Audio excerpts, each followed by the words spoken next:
Vamos lá, meus irmãos, vamos lá. Começando nossa primeira aula de homilética 1 e 2. Mais uma vez, boa noite, graça e paz. Amém. Graças a Deus, pessoal. Estou muito feliz porque terminamos o módulo de hermenêutica 1 e 2, e aqui estamos hoje iniciando homilética também 1 e 2. E não tenho dúvida que vai ser uma bênção para a vida de vocês. Tá bom? Como é costume, eu gosto sempre de ler um texto bíblico e gosto também sempre de falar que as nossas aulas estão sendo gravadas para que vocês possam reutilizar depois essas aulas, assisti-las novamente, escutá-las novamente, aprender com os assuntos tratados e tirar ali as dúvidas. As nossas aulas são também gravadas para que futuros alunos que queiram fazer o nosso curso em EAD utilizem essas aulas como parte do currículo. E também eu gravo e deixo aberto nas redes sociais, tanto no YouTube, quanto no Spotify, quanto em outros canais. Eu deixo aberto essas aulas, porque eu não tenho dúvida que algum irmão que queira aprender melhor sobre os temas aqui tratados, sobre cada módulo, cada grade, e irmãos espalhados onde quer que eles estejam, de repente eles querem aprender a pregar melhor, como agora, nesse módulo que homilética nada mais é do que a arte de pregar. E a gente deixa gravado para também ser bênção a irmãos espalhados no nosso Brasil, em vários países que falam a língua portuguesa, porque eu não tenho dúvida que no momento que o irmão e a irmã tiverem contato com essas aulas, eles estarão aprendendo uma boa pregação de uma teologia ortodoxa, vão estar aprendendo o que é um sermão, como avaliar um sermão, como montar um sermão. E já que temos o costume de aprender com grandes homens de Deus da história, com grandes professores que foram também meus professores, e nós estaremos aprendendo aqui com vários livros clássicos, eu não tenho dúvida que esses irmãos, ao aprenderem por meio de todos esses mestres, e também aqui com a nossa contribuição, com a minha contribuição, não tenho dúvida que eles poderão servir melhor às suas igrejas locais, pregando mensagens bíblicas, mensagens escriturísticas, cristocêntricas, ou como nós gostamos de chamar, aquelas mensagens que realmente destacam a Escritura, ou como dizia Lutero, sola scriptura, ou seja, trazendo a Escritura como o grande tema das nossas mensagens. Então, a gente deixa aqui gravado por isso. Claro que o nosso propósito inicial é servir vocês, os alunos que estão aqui em loco, em tempo real conosco, mas aqueles alunos que forem fazer o curso em EAD também serão abençoados por essas aulas. E eu não tenho dúvida que muitas pessoas que não são alunos, mas que aprenderem com esses temas e com essas matérias, também serão abençoados. Porque, em resumo, o nosso seminário, o maior compromisso nosso é falar das Escrituras, é falar da palavra de Deus e pregar o evangelho bíblico de Jesus Cristo. Tá bom? Então, eu não tenho dúvida que mesmo esses irmãos de muitos lugares, talvez nunca se tornando um aluno nosso, mas no momento que eles aprenderem parte daquilo que a gente está passando aqui, eles vão poder servir as suas igrejas com excelência, com zelo, e eu não tenho dúvida que Deus irá abençoá-los muito. Tá bom? Então vamos lá, meus irmãos, vamos lá, vamos ler aqui 2 Timóteo 4:2, um texto que Paulo diz ao seu aprendiz, ao seu discípulo amado. Ele diz uma frase linda aqui, e eu gostaria de ler com vocês, tá bom? Paz, irmã Elisângela, seja bem-vinda, filha. O irmão que puder e quiser pode ler para nós esse texto, eu vou estar abrindo aqui na minha Bíblia digital, o texto também. Minha versão é Almeida atualizada, mas quem quiser pode ler nenhuma outra versão. 4:2, pastor? 4:2. Paz, ex. Paz. Boa noite, irmão. Aqui é a versão NVI, tá? Pode ler. Pregue a palavra, esteja preparado a tempo e fora de tempo. Repreenda, corrija, exorte com toda paciência e doutrina. Amém. E a revista e atualizada, ela também termina de uma forma parecida com a sua, como você leu, né? E doutrina, né? Longanimidade e doutrina, paciência e doutrina. Leia para nós aqui, Reis, o texto que está aqui nessa Almeida atualizada. Termina um pouquinho diferente esse final, mas é o mesmo texto. Está aqui na nossa tela. Pode ler para nós. Pega a palavra, insta a tempo e fora de tempo, admoesta, repreende, exorta com toda longanimidade e ensino. Opa, ensino e doutrina é a mesma coisa, lembram? A gente já ensinou sobre isso. Mas o que eu gostaria de dizer aqui e destacar nesse texto é essa expressão, prega a palavra. Aleluia. Paulo está dizendo ao seu discípulo, Timóteo, seu pastor, recém-ordenado, recém-separado, inclusive aquele que iria substituir Paulo logo ali na frente, depois da decapitação do grande apóstolo. Ele está dizendo para ele, olha, prega a palavra. Perceba que Paulo não era vaidoso. Ele poderia estar dizendo, prega aquilo que eu te ensinei. Mas eu digo para vocês, Paulo tinha ensinado muitas coisas a Timóteo, assim como a Tito, que eram pastores, e assim como a muitos outros pastores e a muitas outras igrejas, sim.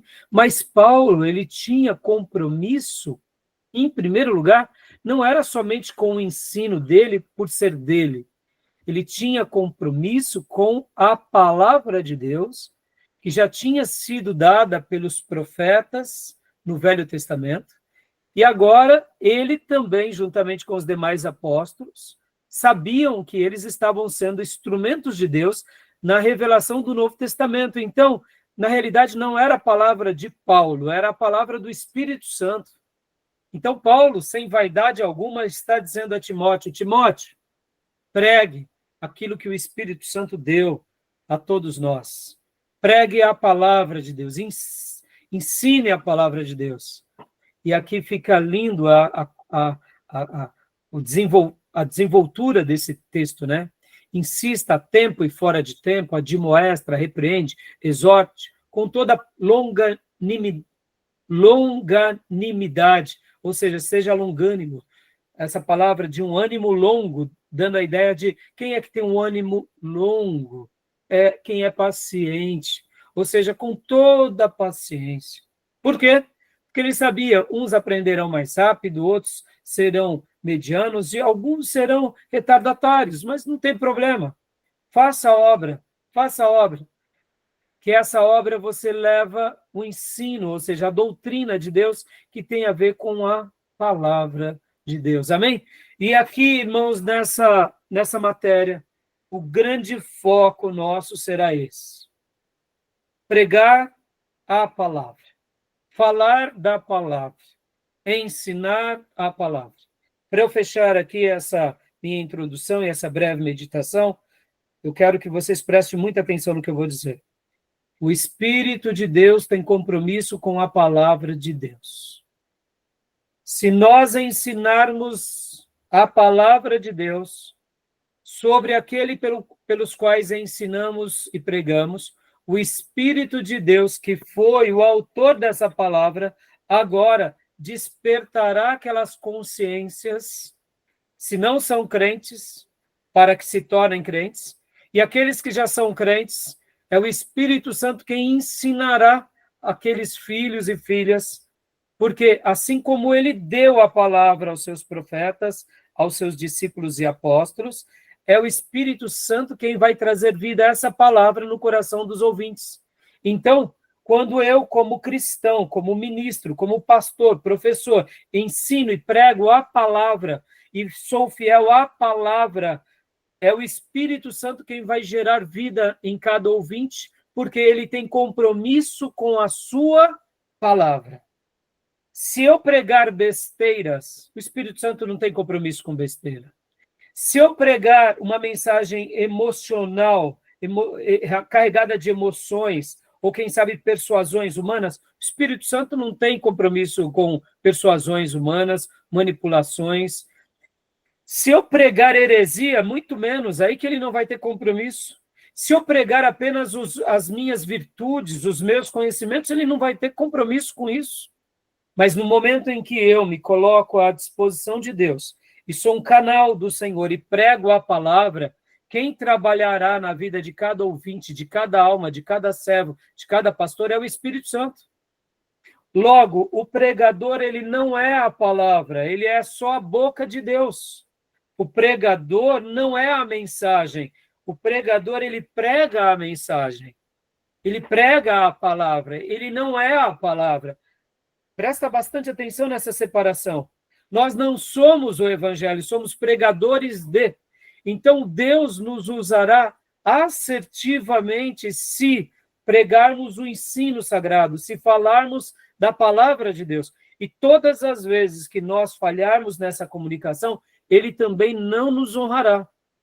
Por isso, irmãos, que eu quero concluir com isso, dizendo que o Espírito Santo tem compromisso com a sua palavra, e quero lembrar aquilo que Isaías disse, que a minha palavra não voltará para mim vazia, antes cumprirá tudo o que lhe apraz.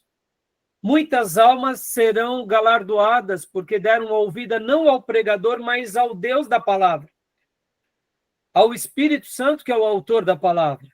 Logo, a pregação do evangelho não voltará para Deus vazia, antes cumprirá tudo que lhe apraz, e a recompensa e a palavra de Deus, nesse caso, vai trazer como, vai voltar como bênção para aqueles que creram, como galardão para aqueles que se apropriaram. E para aqueles que rejeitaram, pastor, também, a palavra de Deus não voltará vazia. Vai vir como juízo, como sentença, não porque Deus queria assim, mas porque aquelas pessoas desprezaram a palavra da vida e escolheram o caminho da morte. De uma forma ou de outra, não volta vazia, mas jamais se esqueçam, Deus não tem compromisso com homens, não tem compromisso com instituições, Deus tem compromisso com a sua palavra. Tá bom, meus irmãos? Se aqueles homens estão firmados e são fiéis à palavra, então Deus abençoa. Se aquelas igrejas, denominações, estão firmadas na palavra, Deus continua abençoando. Mas no momento que homens, famílias, ministérios, dons, ou quem sabe grupos, ou até mesmo denominações, ou quem sabe escolas, negam a palavra, o Espírito Santo já não os honra mais. O Espírito Santo os despreza. Tá bom? Porque ele tem compromisso com a sua palavra. Tá joia? Tudo bem, meus irmãos? Então, alguma dúvida, alguma pergunta? Pode perguntar, minha irmã Miriam. Só para acrescentar que passará os céus e a terra, mas as minhas palavras não hão de passar.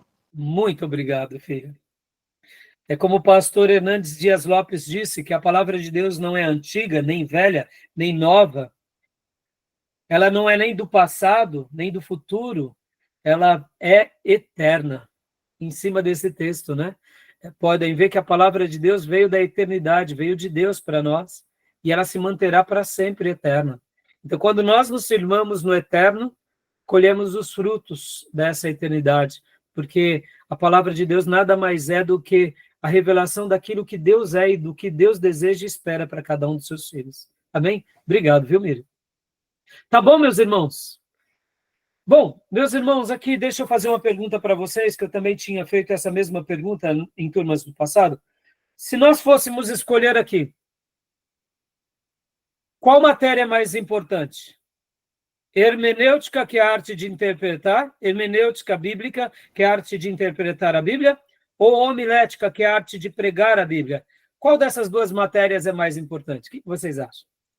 Hermenêutica. Não adianta a pessoa pegar, mas pode ver errado, né? Hermenêutica, né? Também Hermenêutica acho porque, que é hermenêutica. hermenêutica é porque Deus faz até se quiser milagre, até um animal fala, né? Se precisar de um pregador, até um burro prega, né, Júlio? Até um burro prega. Agora, Boa, boa. interpretar é o que importa, né? Não. Joia, isso, Comunicação parabéns, é meus importante irmãos, também. parabéns. Vocês entendem por que nós demos a primeira matéria, de fato, hermenêutica? Porque eu posso até ter uma comunicação não tão boa. Eu não posso falar meio panhento, sabe? Falar meio nadão. Eu posso ter uma comunicação errada, ou como alguns falam, assim, comparado com uma batata na boca, não fala direito, ou se não falar com uma voz muito gutural, assim, com uma voz meio estranha. Você entende, irmãos? Eu posso ter uma voz, até, quem sabe, um timbre meio diferente de taquara rachada, uma voz fininha. Eu posso ter uma voz até esquisita, uma comunicação esquisita, mas indiferente de como eu falo, se eu tiver conteúdo bíblico, Deus vai honrar esse ministério. Amém? Agora, eu posso falar como Apolo, o grande orador bíblico, ou eu posso falar como os grandes pregadores na história, como Spurgeon, ou como, quem sabe, Cícero, o grande orador, mas se eu falar besteira, o que vai adiantar? Então, percebam que a arte de pregar, ela é muito legal, ela é muito abençoada, ela é muito importante, mas ela está em segundo passo. Por quê? Porque mais importante do que ter uma oratória brilhante, uma apresentação no palco ou no púlpito realmente regado de sentidos e de emoções, porque, irmãos, um pregador realmente muito bom, ele consegue passar ideias, ele consegue trazer as pessoas para a mensagem, ele consegue fazer com que o púlpito atinja cada coração, mas se eu não for fiel no conteúdo, eu posso estar fazendo um desserviço à obra do reino de Deus. Então, percebam que a pregação ela só é útil, a arte de pregar, se a minha hermenêutica ela é fiel. Se o meu conteúdo é fiel. Se o meu conteúdo é fiel, eu posso até não ter uma oratória tão linda. Agora, no momento em que eu tenho uma interpretação muito boa e eu tenho uma oratória muito boa, irmãos, aí é o ideal, é a grande combinação do que Deus vai fazer entre nós, que é Deus estará usando os seus servos e as suas servas. Tá bom? Então, meus irmãos, não tenho dúvida que vai ser uma delícia essa matéria, vocês vão aprender bastante. Pode fazer, Júnior. Aquela alegação de Moisés, quando Deus chamou, que disse que tinha problema na fala, na comunicação. Alguns falam que ele era gago. Será que procede isso? Porque diz que mandou Arão para falar, Faraó, porque ele tinha esse problema. Então, possivelmente, Júnior, tem a ver, sim, essa leitura, é uma leitura bem plausível, porque Moisés ele era o erudito, mas ele não tinha, talvez, aquela questão... Vamos pegar hoje aqui, Júnior, vocês já viram, por exemplo, um professor que ele conhece demais, mas ele não sabe ter didática? É um gênio, mas na hora de ensinar ele fala ali atropelando, ele não tem paciência com os ouvintes, ou senão ele tem algum problema de dicção mesmo, gagueja, e por gaguejar os ouvintes acabam se dispersando, porque tem hora que você sabe que as pessoas, irmãos, elas enquanto têm interesse, elas até ouvem, mas se elas se sentem meio confortáveis e um professor gagueja, o que se destaca são os erros do professor, não é a aula em si, né? Então, Moisés possivelmente tinha, sim, alguma dificuldade. Quais eram? A gente entende que o texto ali já dá as diretrizes. E Arão, como ele já era um sacerdote, ele já tinha experiência entre o pastorado de Israel, então ele falava muito bem. Então, Deus ali, de fato, faz algo com Moisés, dizendo, tá bom, eu irei permitir, mas você vai ser o representante de Deus e ele vai ser a boca que vai falar ao povo. É claro que nessa interação, em alguns momentos, quando, por exemplo, Moisés desce do Sinai, é ele que fala ao povo, até porque Arão está ali fazendo o bezerro de ouro, né? Então, Moisés também falava, mas quando não havia necessidade dele falar, ele deixava com que Arão falasse. Por causa disso, ele era o orador. Mas ele era o líder principal e toda a comunidade via isso. Né? Então, procede, viu, Júnior? Procede, tá bom? Mais alguma pergunta? Não. Voltando, irmãos, essa matéria ela tem um viés um pouco diferente da hermenêutica. A hermenêutica ela é ciência, porque você estuda, mas ela é arte porque você cria a partir de tudo aquilo que está ali sendo apresentado. Só que aqui também, nessa matéria, ela é um mix também de ciência e de arte, só que a arte ela aflora mais do que a ciência. Olha que legal. Por que ela aflora mais do que a ciência? É bem legal isso, irmãos. Porque a homilética ela é mais lúdica. A homilética é mais ou menos como o esporte. No esporte você não aprende e você vai para a prática. A homilética ela é dessa forma. Já a hermenêutica, você vai para a prática, mas percebam que a hermenêutica ela só se torna na prática quando você vai para uma sala de aula e ensina. Ou você vai e escreve um texto, ou um livro, ou um artigo e publica, ou divulga. Aí ela vira aquela arte completa. É ciência e arte misturada. A homilética, ela tem esse viés mais prático, no sentido do quê? Você vai ter a apresentação dela. Ou seja, você estuda, você se prepara, você ora, jejua, escreve o seu sermão e vai ali e coloca diante de todos. Então, na questão de ciência, nós estaremos aprendendo bastante aqui o que é a ciência da arte de pregar, mas também nós estaremos aprendendo a arte de pregar, porque dentro da arte de pregar a gente vai ter vários critérios muito interessantes. E aonde ela se torna mais lúdica? Aqui nessa arte, na maneira em que se comunicamos, na maneira em que nos encontramos, na maneira em que aprendemos o nosso estilo pessoal. Então, é uma matéria muito boa, mas ela requer também muito cuidado. Por quê? Porque, infelizmente, por falta de zelo, alguns pregadores se ensoberbecem.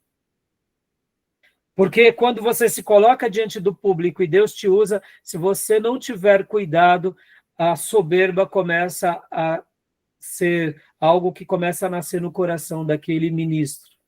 E aqui, meus irmãos, muitos se perdem. Por quê? Porque, irmãos, quando você se coloca diante de uma comunidade e você vê que Deus está te usando, e guarde isso no seu coração, meu irmão, minha irmã, Deus vai te usar, viu? Se você for ler a Bíblia corretamente em qualquer lugar, Deus vai te usar.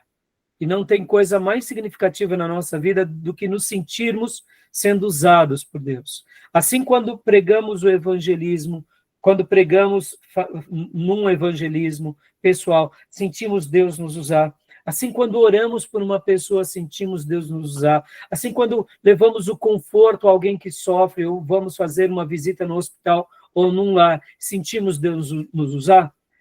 É assim que nós nos sentimos ao dar uma escola bíblica, e principalmente a pregação diante da congregação de Deus, ou da Assembleia dos Santos, ou da Igreja do Deus Vivo. Vocês se sentirão serem usados por Deus. Mas e aí, pastor? E aí eu digo, se alegre por ser usado, mas jamais se ensoberbeça. Porque muitos acabam caindo nesse engodo das trevas. Porque é gostoso se sentir usado por Deus. Mas lembrem-se, irmãos, nós não somos o Evangelho, pregamos o Evangelho. Nós não somos a palavra, somos pregadores da palavra. E no momento em que a gente sai da humildade e vai para a soberba, a gente já está regredindo. Então, que Deus nos livre dessa queda, tá bom, meus irmãos? Mas também não tenham medo de serem usados por Deus. E se um dia a soberba subir no coração de vocês, peçam perdão e orem repreendendo toda essa vaidade, e peçam para que Deus os ajude, porque isso é muito perigoso, tá bom? E só para ilustrar, eu quero contar uma história de um pregador que era um jovem pregador, e ele foi chamado para fazer 3 dias de cruzada numa igreja campesina. E ele era um jovem muito estudioso, muito usado por Deus, então a igreja durante 3 dias estava naquela euforia. Nós estaremos recebendo o jovem pregador, e estavam, desde o pastor, a liderança da igreja, o staff da igreja e os membros da igreja, naquela alegria. Teremos ele pregando na sexta, no sábado e no domingo.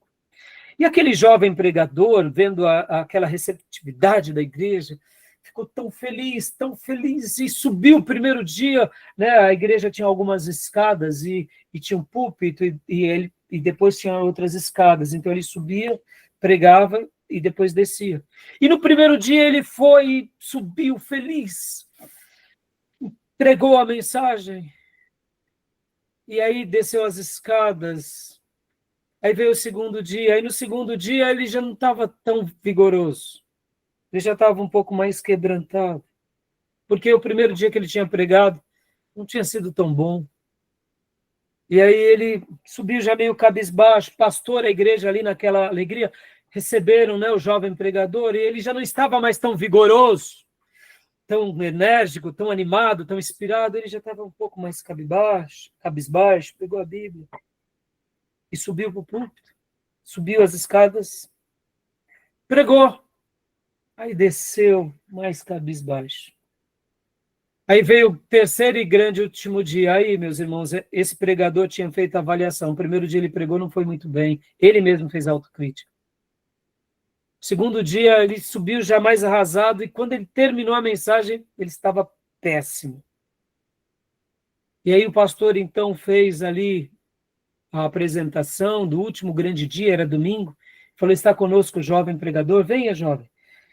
E no primeiro dia ele estava todo vigoroso, ele subiu as escadas, né, ereto. Já no segundo dia, mais cabisbaixo. Agora no terceiro dia, meus irmãos, ele estava assim, cabisbaixo. Subiu cada degrau como se estivesse escalando uma montanha, sabe? Pregou e desceu arrasado. No final do culto, ele disse para o pastor daquela igreja, um ancião, ele falou: pastor, eu não sei o que aconteceu comigo. Não sei, pastor. Eu cheguei aqui numa euforia, alegre, preguei, vi que não foi bem, no segundo dia foi pior, no terceiro dia foi o terror. E aquele jovem pastor, então, disse tudo isso para o pastor, e aquele ancião, bem experiente, disse assim: meu querido pastor, jovem pregador, eu não sei o que pode ter acontecido com meu irmão, mas eu não tenho dúvida que se você tivesse entrado aqui no primeiro dia como você saiu, ou seja, ter subido as escadas, cabisbaixo, com toda a humildade, você sairia aqui no último dia como você entrou, porque o Senhor te honraria. Pense sobre isso. O que aquele jovem ancião estava ensinando aquele jovem pastor? Menos, filho, a obra de Deus depende de Deus e não da gente. Se revista de humildade, de quebrantamento, e se Deus te usar, glória a Deus, deixa Deus ser glorificado. Ele estava como um jovem pregador confiante de que ele ia atingir o alvo. Não que seja errado isso, mas sem que ele percebesse um pouco da soberba, um pouco, eu diria ali, das razões humanas tomaram conta dele. E aquele jovem pregador aprendeu que essa é uma área em que nós vamos ter várias experiências. E aquele ancião, ele disse essas palavras àquele jovem pastor, querendo dizer a ele: olha, filho, seja humilde, deixa Deus te usar. E quanto mais ele usar, continue sendo humilde, porque nós só somos canais de Deus na terra. Essa história, essa ilustração que eu falo para vocês, é uma experiência que todos nós passaremos, meus irmãos. É óbvio que eu quero acreditar que na maioria das vezes nós teremos êxito, na grande maioria das vezes. Mas se a gente não tomar cuidado, a gente começa a ir para o caminho errado. Porque a gente começa a dar o tom da nossa própria vida e ministério, e não mais a palavra de Deus, e não mais o Espírito Santo. Então, essa história me faz lembrar também uma outra parecida com essa, em que um pai queria dar uma grande lição ao seu filho, e era um filho muito soberbo, muito arrogante, filho de rico, era um fazendeiro muito rico esse homem, e ele tinha um filho, e você sabe, irmãos, uma pessoa rica, geralmente, quando ela nasce rica, ela não vê dificuldade nas coisas, para ela é tudo muito fácil, papai é rico, né? E aí aquele fazendeiro estava querendo dar uma lição para o filho, e o filho sempre ali na sua arrogância, eles estavam passando ali pelos trigais, e ele falou: filho, vem aqui, filho, olha os trigais aqui, filho. O que você aprende nesse trigo? Aí o pai pegou uma porção de trigo já bem maduro, carregado de grãos. E aí ele pegou outro trigo que não tinha dado muito fruto. Qual é a diferença desse para esse, filho? Ele falou, pai, um está mais ereto, com poucos grãos, e o outro está carregado de grãos e está bem curvado. Ele falou, é assim, filho. Aqueles que têm pouco fruto ficam eretos nas suas razões. Mas aqueles que são carregados de trigo, de fruto, eles se vergam para baixo. Eles não precisam demonstrar nada para ninguém.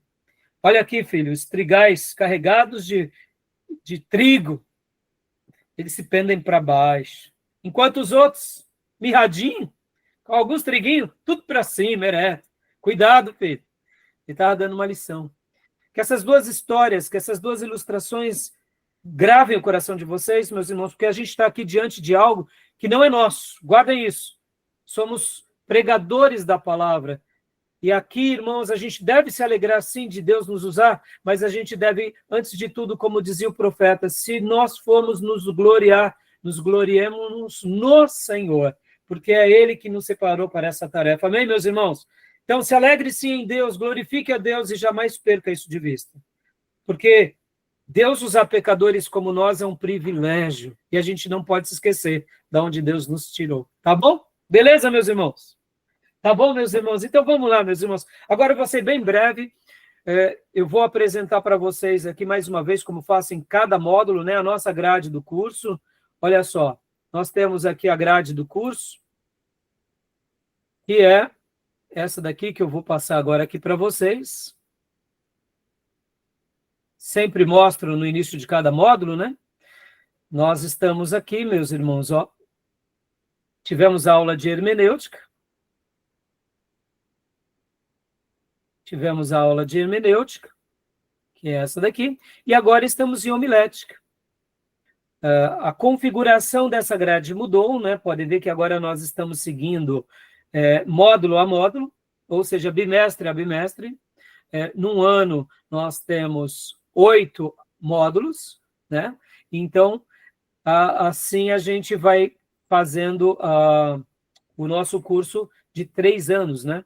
Então, nós teremos aqui, no primeiro semestre desse ano, essas 4 matérias.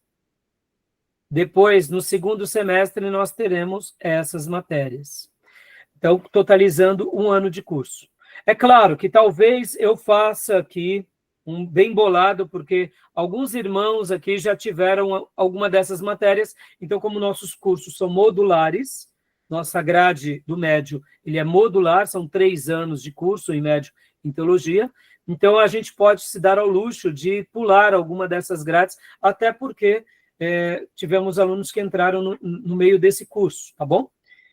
E quem faz os 3 anos de curso médio e desejar fazer o bacharel, como o nosso curso médio bacharel, ele é uma grade só, a pessoa elimina esses 3 anos e vai para os outros 2 anos, que é o bacharel. Lembrando que o nosso curso de teologia é um curso livre em teologia, nosso curso não é reconhecido pelo MEC, tá bom, meus irmãos? E temos também o curso básico de teologia, que é a duração de 1 ano, mas a proposta do básico é preparar apenas obreiros para o ministério. A proposta do curso médio em teologia é de prepararmos ministros para o ministério. E a proposta do bacharel é de prepararmos ministros e formarmos esses ministros para serem pensadores e formadores de opiniões em teologia, tá bom? Então, essa é a nossa grade. Qualquer dúvida, depois nos procure, que eu esclareço mais. E agora aqui, voltando aqui, meus irmãos, para uma outra apresentação, é a nossa grade curricular desse módulo, né? Deixa eu mostrar aqui para vocês. Onde está? Aqui. Programa de aula. Deixa eu compartilhar aqui para vocês. Programa de aula.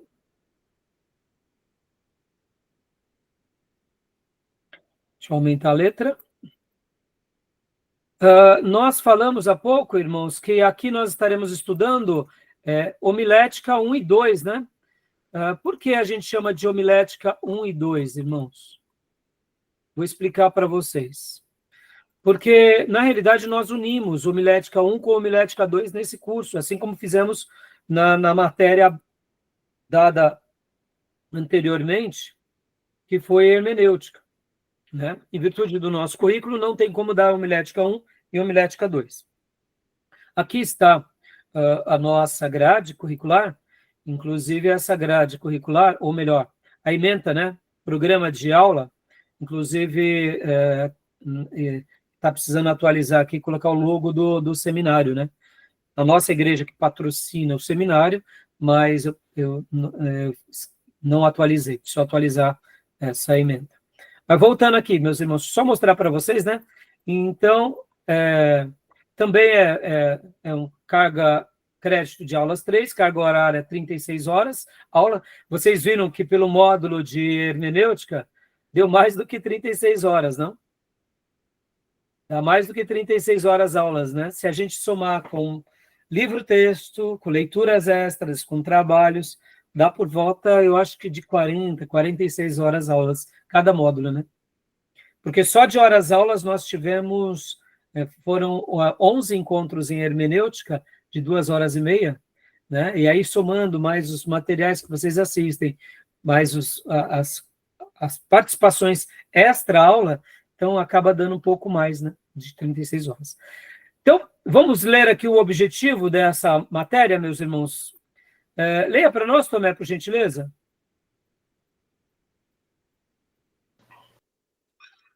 Objetivos: levar o aluno a ter um conhecimento genuíno das estruturas existentes, ensinar a reconhecer e a fazer qualquer destas estruturas, ensinar a adaptar-se a qualquer solicitação especial, ter um conhecimento sobre a teologia da homilética. Quando a gente fala aqui, irmãos, obrigado, viu, Tomé, por enquanto. Quando a gente fala aqui estruturas existentes, irmãos, é porque em cada período da igreja sempre existiu um estilo de pregação. Era com muita frequência que no passado se usava o termo homilia. Nós estaremos aprendendo aqui o que é uma homilia. Hoje nós chamamos a pregação de sermão. Mas poderíamos dizer também que o sermão é uma aula.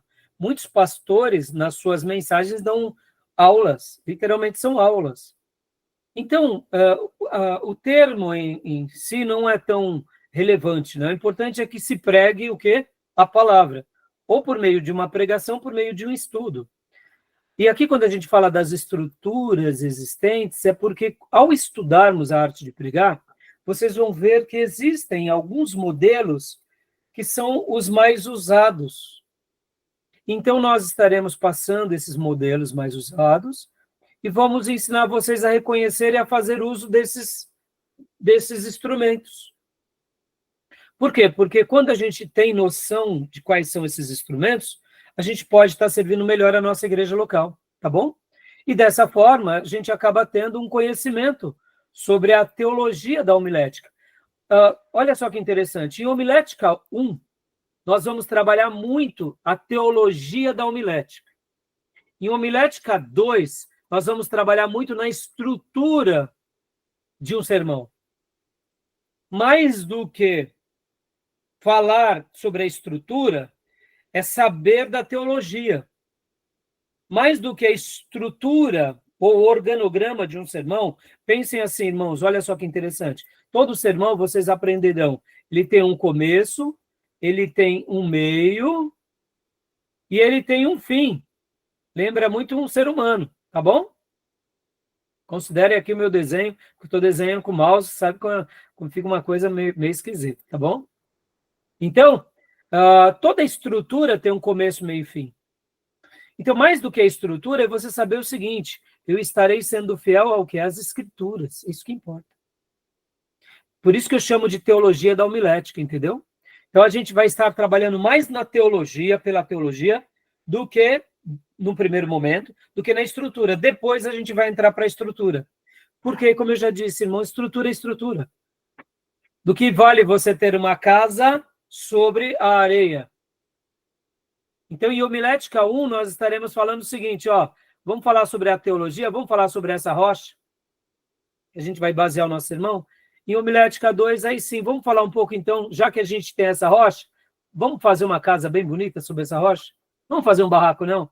Porque já que a gente está sobre uma rocha, para que a gente vai construir um barraco na rocha? Não é verdade, irmãos? Vamos fazer então uma casa linda, do tamanho que Deus nos permite fazer, tá bom? Resumo do programa, leia para nós, Tomé, por gentileza. Ensinar o aluno a fazer bons sermões, estudos, onde a técnica e a espiritualidade sejam aplicadas corretamente. Dar aos alunos os passos teóricos e práticos da pregação. Ou seja, meus irmãos, aqui, ó, por que eu coloquei sermões / estudos? Porque é indiferente de qual será o seu estilo. Eu me lembro de um irmão que eu chamava para pregar e ele falava assim, pastor, eu não sei pregar. Eu dou estudo, eu falava, meu irmão, glória a Deus, você está sendo fiel à Bíblia? Então tá bom. Seja você mesmo. Não queira ser como o outro. Por quê, irmãos? Olha que interessante. Quando a gente fala aqui a técnica e a espiritualidade, não é que a gente está usando a técnica acima da espiritualidade. Eu até poderia dizer assim, dar a espiritualidade e a técnica. A ordem dos fatores aqui não altera o produto, até porque essa técnica eu estou colocando à disposição da espiritualidade, e essa espiritualidade eu estou pedindo aqui para que Deus nos abençoe na nossa técnica. Porque a gente acredita que uma coisa trabalha junto com a outra. Até porque, irmãos, existem pessoas que elas nascem com um viés comunicativo muito acima de outros. Já notaram isso, irmãos? É um mistério de Deus na vida. Tem pessoas que falam e conseguem falar bem e com clareza, mesmo não tendo necessariamente uma formação acadêmica. Ou seja, essa pessoa já nasceu com o dom da comunicação. Se essa pessoa com o dom da comunicação agora, ela realmente se converte, ela se entrega ao Senhor, pelo amor de Deus, Deus vai usá-lo grandemente.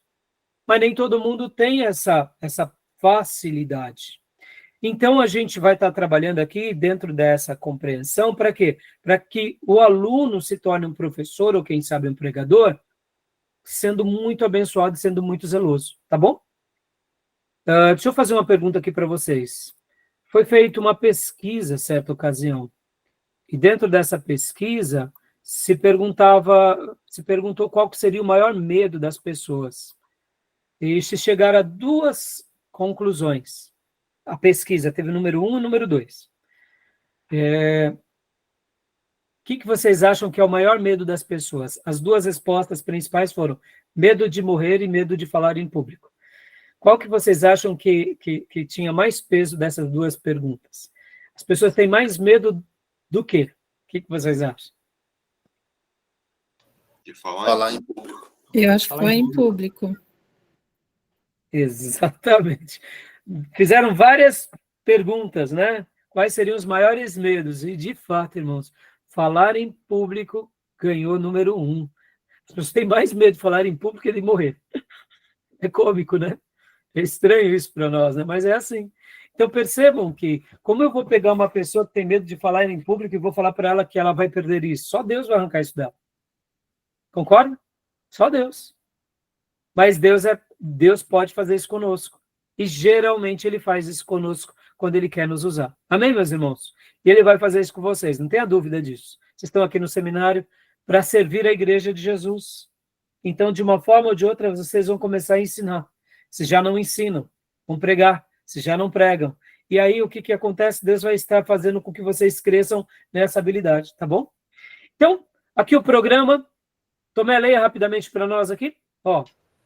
Conceitos universais sobre homilética. A.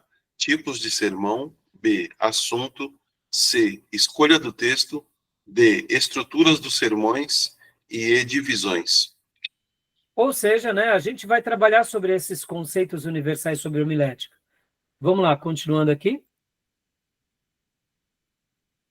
Continua para nós, Tomé? F. Conclusão. G. Introdução. H. Sentença de transição e afirmação teológica. I. Ilustrações. J. Sermões especiais, biográficos, cívicos, ordenações, congressos, etc. K. Comunicação, posturas e etc. Ou seja, aqui ó, nós falamos apenas no ponto 1, conceitos universais sobre homilética. Ó, percebam, há pouco eu falei que em homilética 1 nós falaríamos sobre a teologia da homilética. Em homilética 2 nós falaremos sobre a estrutura, não é? Lembra disso? Só que agora eu já estou mostrando para vocês aqui no programa sobre todas essas divisões. Não se preocupem que aqui é um programa bem abrangente. É óbvio, eu estou só passando o programa, mas guardem essa ideia, tá? Porque antes das estruturas, a gente vai estar trabalhando mais nessas ideias que eu falei para vocês. Mas é importante essas ideias. E não fiquem preocupados com tantos detalhes, tá bom? Porque, de fato, tudo isso faz parte de um sermão. Mas lembrando que o sermão ele tem um começo, ele tem um meio, e depois ele tem uma conclusão. Sermão se resume a isso, irmãos. Os nossos sermões se resumem a isso. Tá bom? É claro que eu estou aqui sendo simplório, tá, meus irmãos? Estou sendo simplórios. Mas é interessante que vocês vão ver tudo isso dentro do sermão. Tá bom? Vamos lá. E então, continua para nós aqui. Tomé o 2. 2. A homilética fundamental. 3. A homilética material. 4. A homilética formal. A. Sermão temático. B. Sermão textual. C. Sermão expositivo. Até aí uma pausa. Percebam, irmãos, está tendo muitos tópicos aqui, mas não se preocupem. Aqui faz parte... sabe, irmãos, quando vamos estudar um idioma, que a gente aprende várias coisas sobre o idioma, é mais ou menos isso. A arte de pregar, ela não é muito complicada, mas ela tem várias estruturas. Então, dentro dessas estruturas, quando a gente conhece um pouco melhor, facilita. E aqui vai ser o suprassumo do que a gente vai trabalhar, que é isso daqui, ó. Sermão temático, sermão textual e sermão expositivo, tá bom? Essa é a parte, eu diria, principal que a gente vai estar aprendendo aqui, tá? Mas não se preocupem que cada uma dessas partes vocês vão ver como que é interessante, como ela é rica, como ela vai ser importante. 5. 5. A teologia da homilética. 6. Aprendendo com os grandes pregadores da história do cristianismo. A. Patrística. B. Reforma protestante. C. Charles Spurgeon. D. John Wesley e E. Martin Lloyd Jones. E agora os outros dois? 7. A homilética contemporânea. A. Avivalistas e pregadores contemporâneos. 8. A mídia e a tecnologia na homilética.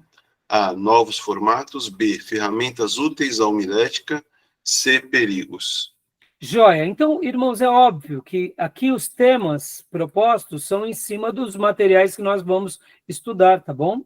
E como vocês já sabem, aqui os critérios de avaliação nosso desse curso atualmente eu faço utilizando esses 3 pés, que é a leitura de 200 páginas do livro-texto no mínimo, nós teremos trabalhos extras e nós teremos também uma prova. Agora, presta bastante atenção como vai ser essa prova. Não fiquem com medo. Vocês vão ter que escrever um sermão, tá bom? Vocês vão ter que escrever um sermão. E esse sermão eu estarei avaliando ele tecnicamente, concorda? Daqui a 1 mês e meio, vocês vão ter aprendido vários assuntos. Nós estaremos tendo 10 encontros aqui. Em cada encontro, com 3 aulas de 50 minutos, em média. Ou seja, em cada dia de aula, nós temos 2 horas e meia de aula. Então, durante esses 10 encontros, que equivalem aproximadamente a 25 horas de aula, vocês vão aprender a fazer o quê? Vocês vão aprender o que é um tema. Vocês depois farão uma introdução. Depois dessa introdução, vocês terão uma tese. Depois de uma tese, vocês terão perguntas de retórica ou perguntas que levam ali o público a se prepararem. Depois disso, vocês vão para as divisões de um sermão. E, por último, vocês irão para a conclusão de um sermão. Percebam, eles têm toda uma estrutura. Então, em outras palavras, durante esse período, a gente vai passar tudo isso para vocês. E o que acontece? Então, quando vocês chegarem daqui a 1 mês e meio, vocês, que é o nosso bimestre, né, que são 10 encontros, vocês terão já noção disso.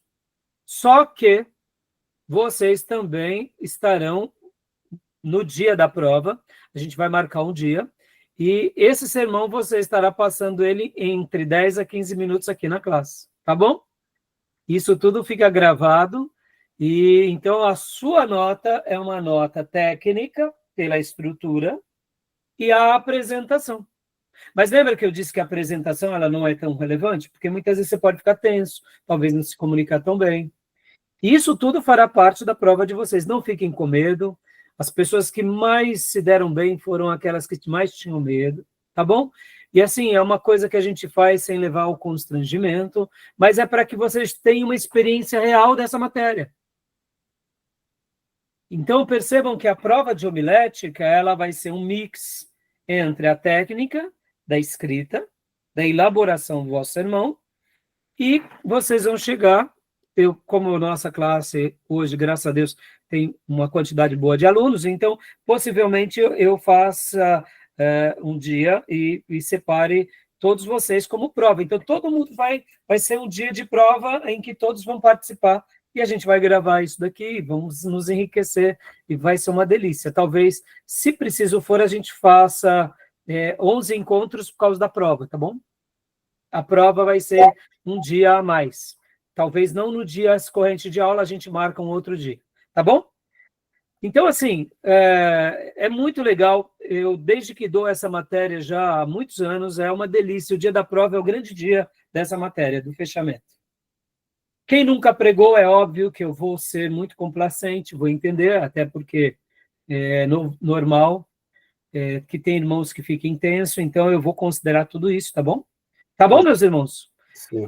Hoje eu quero que vocês escrevam. Hoje vocês terão um trabalho, que é um trabalho... bom, então, alguma dúvida até aí?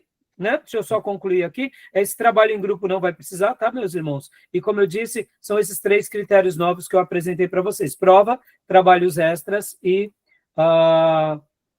prova, trabalhos extras e a leitura do livro-texto, que é a minha nota, que a nota mínima é 7 para passar de ano, tá bom? Joia? Eu vou corrigir essa parte aqui. Só a última coisa, Júnior, antes de você perguntar, o material, né? O material que vocês vão estar utilizando aqui. A bibliografia básica serão esses 2 livros aqui, que nós estaremos utilizando, tá, irmãos? Esses 2 livros, qualquer um dos 2 que vocês comprarem está ótimo, mas como eu estive vendo, esses 2 livros não estão sendo mais impressos hoje, eu não achei, eu procurei na internet, não achei. Eu gosto demais desses 2 livros. Entre os 2, eu prefiro do Brodinus. Deixa eu até tirar aqui para vocês. Antes de mostrar os livros, temos aqui algumas bibliografias complementares, tá? São essas daqui, irmãos, Então, temos várias outras obras. Lições aos meus alunos de Charles Spurgeon, Pregação e Pregadores de Martin Lloyd-Jones, Prega a Palavra, do Karl Lacker, Pregação Expositiva, do Kohler, a preparação de sermões do Black Hold. Então, temos essa e outras obras que são obras muito importantes sobre pregação. Eu trouxe aqui, então deixa eu mostrar aqui para vocês. A minha maior indicação é esse livro aqui, tá bom? Esse livro, na minha opinião, vamos ver se a gente consegue comprá-lo e achá-lo, porque... atualmente, eu estive vendo aqui pela internet, eu achei ele a R$400, achei um absurdo. Então, não vale a pena a gente utilizar comprar um livro desse, pagar R$400, ele é muito bom, ele é um clássico, mas não é para tudo isso. Na época que eu comprei esse livro, eu não me recordo muito bem, mas eu comprei ali por volta de 2020, devo ter pago R$50. Toda a classe pagou R$50, R$60. No máximo R$70, na época, em dinheiro de hoje. E o segundo livro que eu gosto de usar é esse daqui também, que é o Preparo e a Pregação do Sermão, que é da Juep, também, do Jerry Kay. Vamos ver se a gente consegue um desses 2, tá bom? Se não conseguir, eu vou estar indicando uma nova obra para vocês, mas não passo de terça-feira que vem, na próxima aula. Porque vamos supor que realmente a gente não acha esses livros para comprar, a gente vai, então, por uma outra obra que seja mais acessível. Como eu disse para vocês, irmãos, Temos esse livro aqui, Pregação em Pregadores, que é do Martin Lloyd-Jones. É um livro maravilhoso, é um dos livros mais importantes sobre pregação. Inclusive, quem tem aqui a Amazon Prime, ele está disponível para quem tem Amazon Prime como livro digital grátis, tá? Você pode pegar. Eu tenho o meu Kindle, então eu já baixei ele no meu Kindle, né? Só para vocês terem uma ideia, deixa eu ver se eu abro aqui. Olha só, deixa eu mostrar para vocês. Ele está aqui. Deixa eu ver onde ele está. Pregação de Pregadores está aqui, ó. Olha só, deixa eu mostrar para vocês. Então, Júnior, pode perguntar, Júnior, o que você ia perguntando?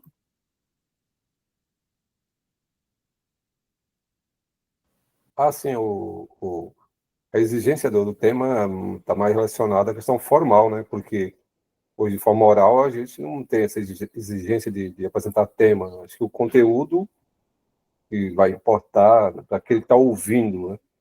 Tema hoje virou moda, né? Principalmente plataforma digital. Qual é o tema? Não, mas assim, Júnior, quando eu falo tema, o tema que você está falando do sermão, é isso? Sim, é porque assim, Júnior, ó, deixa eu só mostrar aqui, ó, tá vendo, ó, Amazon Prime, tá vendo? Ele tá como Prime, tá disponível digitalmente grátis, tá, irmãos? Então, é um livro maravilhoso, ó, é um livro maravilhoso. Eu tenho ele físico e já baixei ele aqui em digital, tá bom? Tá bom, meus irmãos? Eu gosto muito dos livros digitais. Se tivermos aqui um livro, um desses novos livros também, como eu disse para os irmãos, né? Por exemplo, que nem tem livros aqui que eu tenho, que eu gosto de comprar digital também, mas eu sei que nem todos vocês gostam do livro digital, ou gostam de ler, né? Digitalmente. Com o Kindle facilita, né? O Kindle é muito bom porque ele não machuca os olhos. Já no computador e no celular machuca um pouco os olhos. Agora, voltando a falar, Júnior, sobre o que você tinha dito. Ó. Júnior, quando a gente fala tema, não é simplesmente uma questão de vaidade nem nada disso, mas pense assim, é importante no nosso sermão a gente ter o tema. O tema, porque, por exemplo, pense assim, a gente vai falar sobre a salvação. Então, você já está dentro de um tema geral, que é a salvação. Assim como temos num trabalho de faculdade, ou num TCC, ou numa dissertação de mestrado, ou numa tese de doutorado, um tema, é importante num sermão ter o tema. Agora, é normal, Júnior, que muitas vezes Deus coloca no nosso coração uma mensagem. Nós sabemos que vamos pregar, por exemplo, Salmo 1, mas ainda não temos nenhum tema. O tema do Salmo, a gente vai pregar o Salmo 1. Temos certeza que Deus quer falar com a igreja sobre o Salmo 1. Mas o quê? Qual é o tema? Não. Então, por isso que essa aula é importante, porque a gente aqui vai desconstruir alguns tabus, vamos colocar alguns fundamentos. Mais importante do que ter o tema é ter o conteúdo. Então, por exemplo, tem pessoas que têm temas brilhantes e conteúdos rasos. Como você disse, ainda mais nesse mundo midiático, eles estão preocupados, né, com o tema, com essas coisas. Eu acho tudo muito, muito inoperante. Se uma pessoa ela tem temas brilhantes, eu espero dela um conteúdo mais brilhante ainda. Por exemplo, né, minha esposa, ela tem uma facilidade imensa em fazer temas.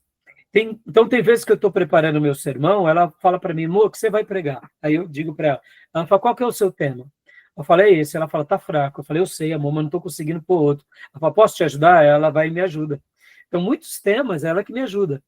Os meus temas geralmente não são tão fortes. Mas eu sei do que Deus está colocando como conteúdo. Então, é isso que importa para nós. Agora, minha esposa, ela consegue ter um tema e um conteúdo interessante. Tem pastores e pregadores que têm temas brilhantes. Eu acho muito feliz um pregador que tem temas muito bons, porque só o tema já chama a nossa atenção. Por exemplo, irmãos, quando eu vejo o Hernandes Dias Lopes pregando, os temas dele são brilhantes, e eu sei que o conteúdo dele é muito bom. Agora, olha que paradoxo. Quando a gente vai acompanhar o príncipe dos pregadores, eu achava os temas, e eu acho ainda hoje, os temas de Charles Spurgeon muito fracos. Ele tem temas muito fracos. Ou seja, o título dele é muito fraco. Mas o conteúdo do Príncipe dos Pregadores é fantástico. Fantástico. Porque cada um tem uma característica, né? Tá bom? Tudo bem, Júlio? Tá joia? Assim, eu até entendo que monografia, trabalho técnico é obrigatório, né? Mas na questão oral, não vejo tanta importância. Mas no curso você vai ver, no curso, Júnior, pensando na didática, pensando na assimilação do ouvinte, pensando de transmitir o conhecimento, a gente nota que, puxa, é bom quando se tem. Quando se tem, é bom. E se a pessoa tem um tema, um título muito bom, melhor ainda. Aí você vai ver no andar da carruagem, tá bom? Mas não se preocupe. Cada um vai ter, assim, uma leitura, uma aptidão. Isso não quer dizer que a pessoa esteja mais certa ou menos certa, sabe? Como eu disse e afirmo, o mais importante é o conteúdo, tá bom? É o conteúdo, né? Até porque se tem tema brilhante e não tem conteúdo, não disse, não Porque serve de às nada. vezes passa com mero rótulo, né? Né? Bom, Tomé, você queria fazer uma pergunta, Tomé? Pode fazer, porque a gente, logo depois da pergunta do Tomé, eu tenho mais uma fala aqui, e logo na sequência eu vou mostrar para vocês os trabalhos extras, tá?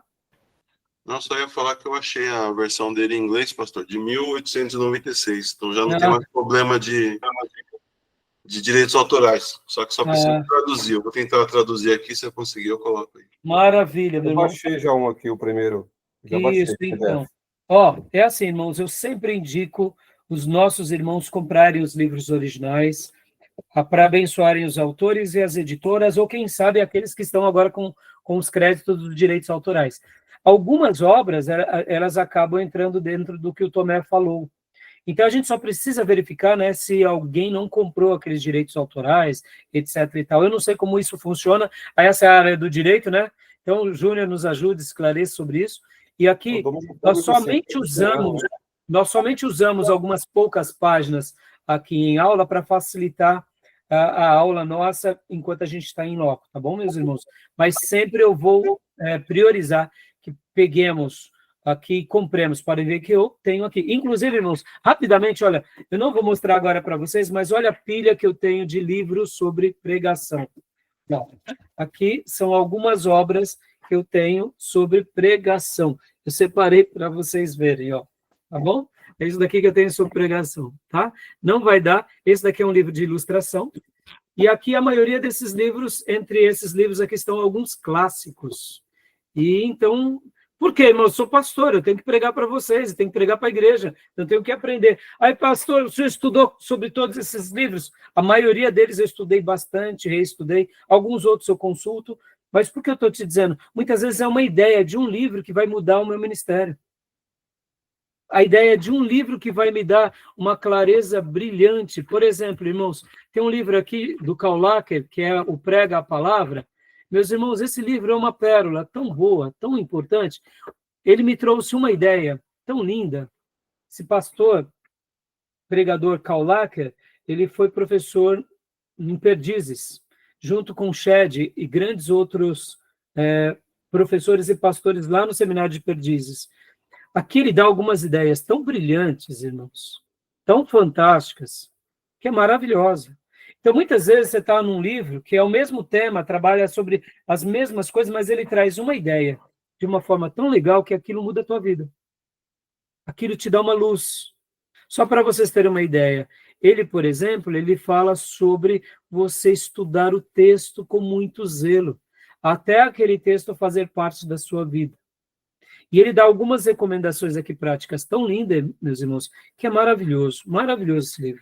Então, assim, eu tenho muitos livros aqui, e como eu disse, até a próxima aula eu estarei passando para vocês o qual será o livro-texto, se vocês não acharem os dois. Mas, caso achem os dois, podem já começar a ler os dois, porque para mim são ótimos. Olha esse livro aqui também, né? Esse é outro do James Crane, é o Sermão Eficaz, muito bom. Aqui, irmãos, são livros maravilhosos. E um dos que eu mais gosto, meus irmãos, um dos que eu mais amo, é esse daqui, do Spurgeon, que é esse daqui, ó. Lições aos meus alunos, volume 1, 2 e 3. Meus irmãos, que material. É magnífico. Recomendo todos nós comprarmos. E aqui também o Ministério Ideal, que aqui já são instruções para o ministério. Maravilhoso, Charles Haddon Spurgeon. Todos os alunos precisam conhecer o pregador, o príncipe dos pregadores. Ele é simplesmente um gigante, um homem de oração, de piedade, de estudo, dependência de Deus. Spurgeon foi chamado o príncipe dos pregadores porque realmente ele se dedicou à oratória como nenhum outro se dedicou, e Deus o separou para isso, e ele se entregou a essa obra e se tornou esse homem célebre. E juntamente com ele a sua esposa, porque ele pregava no domingo, na segunda-feira o sermão dele já estava todo escrito, porque ele escrevia e também a sua esposa complementava, e na segunda-feira já era impresso e já começava a ser divulgado em toda Londres e em toda a Europa e chegava até nos Estados Unidos. Olha que coisa linda. Dizem que a grande bênção de Spurgeon foi a esposa, porque ela replicava o sermão dele e esse sermão ia sendo chegado nos lugares mais variados. Por isso que a gente tem tanto material de Spurgeon. Mas Spurgeon era um pregador maravilhoso. Irmãos, quem nunca leu Spurgeon, leia. Você vai estar lendo Spurgeon e vai ser frequente você chorar lendo Spurgeon. É maravilhoso. E eu fico pensando, irmãos, se nós tivéssemos gravado Spurgeon, se nós tivéssemos ouvido Spurgeon. Deixa eu contar só isso para a gente fechar esse bloco. Isso daqui é maravilhoso. Spurgeon foi convidado a pregar certa ocasião numa igreja que não era dele. E o que ele fazia? Naqueles dias não tinha microfonia, não tinha microfone, não tinha amplificação, não tinha caixa de som. Se pregava no gogó, na garganta. O pregador, inclusive, um dos critérios dos dias de Spurgeon e de Wesley para você ser pastor, você precisava ter um pulmão forte. Porque você não poderia falar e a sua mensagem não abraçar as multidões. Para você ser pastor, você precisa ter voz para falar, pelo menos para algumas dezenas de pessoas.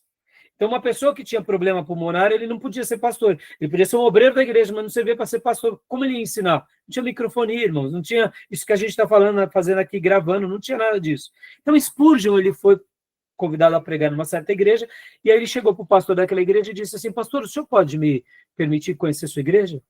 Qualquer dia? O pastor disse: sim, mas o que o senhor quer fazer? Não, eu só quero conhecer o espaço.